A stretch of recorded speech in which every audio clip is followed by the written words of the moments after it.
самом деле...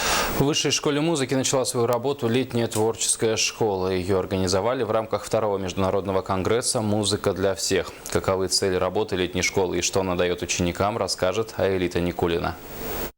Ученик Высшей школы музыки Айлан Савинов занимается в классе виолончели уже 7 лет. Недавно он приехал с Мальтийского международного музыкального фестиваля, откуда привез спецприз. А сегодня он выступал на сцене родной школы и исполнил песню без слов Мендельсона для гостей церемонии открытия летней творческой школы. Отметим, что школа открывает свои двери для одаренных детей уже в 4-й раз.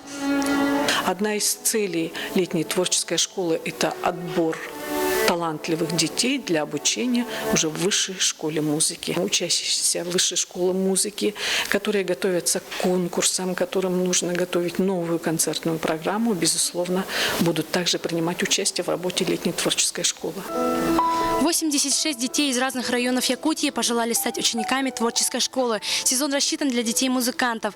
За 10 дней они получат уроки по усовершенствованию игры на инструментах. Для многих юных музыкантов инструмент – это не просто средство для извлечения звуков, а средство выразить свое внутреннее состояние.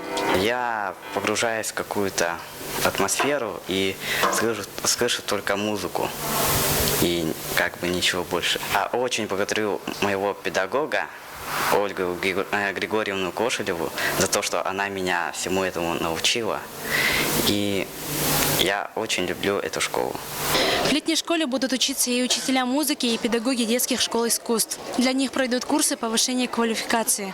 Аэлита Никулина, Сергей Васильев, НВК Саха, Якутск.